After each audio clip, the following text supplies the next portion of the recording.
Peace, abundance, light, manifestations, gratitude, family. I'm here at the farm, and today I just wanted to share with you all some progress on our cover crops.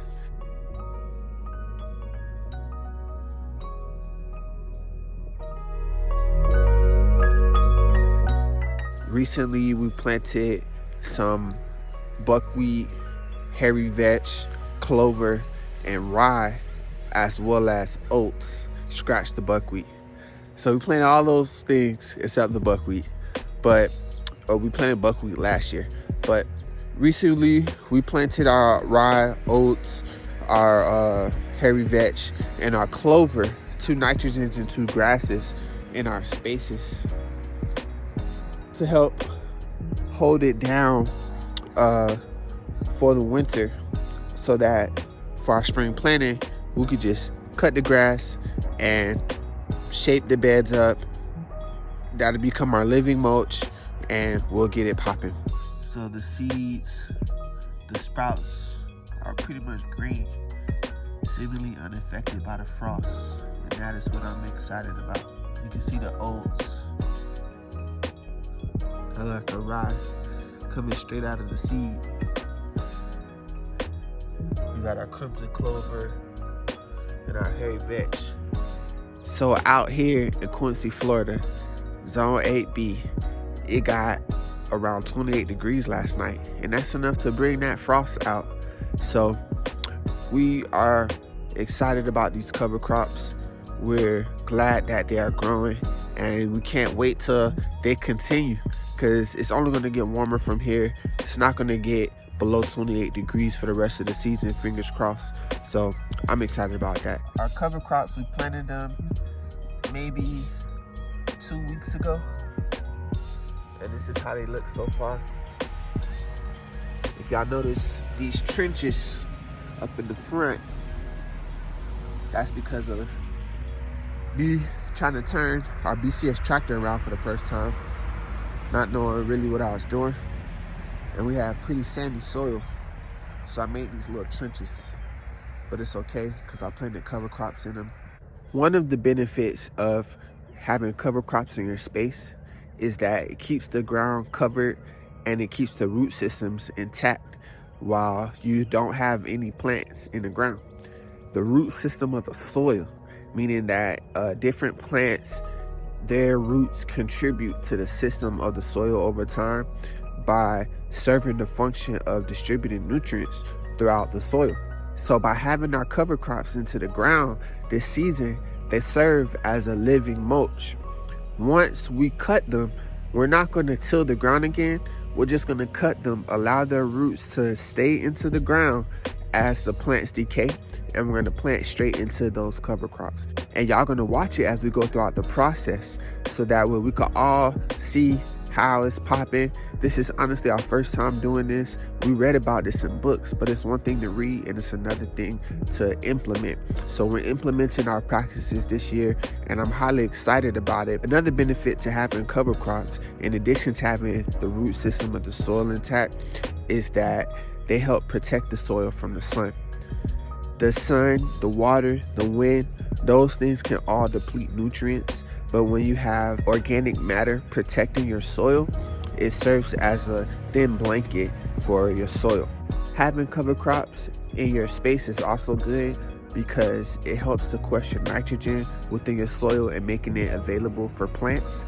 That's something that's super important, because whenever you buy fertilizers from the store, they give you NPK, nitrogen, phosphorus, and potassium. So having one of those nutrients already provided in the soil from living organic matter is a huge benefit and a cost saver to your space. That's going to be, these cover crops are going to prepare the ground for the plants that we have in store.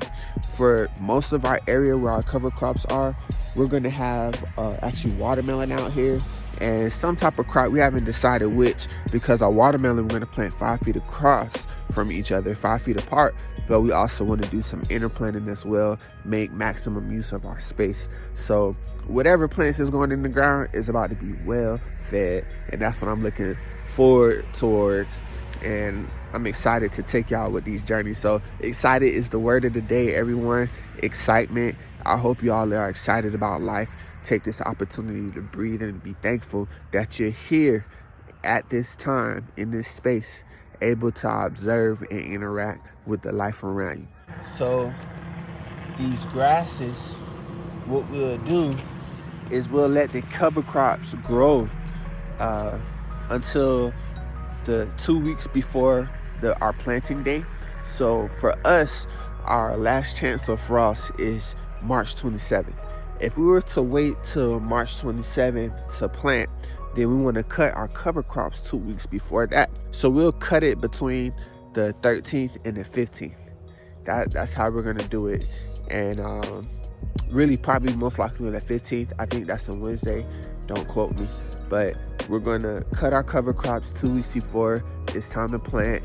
That allows the cover crops time to decay. They say that rye has allelopathic effects, however you say that. But they say that rye is able to release a chemical that competes and makes it hard for other plants to grow. So we don't want that challenging our crops this year.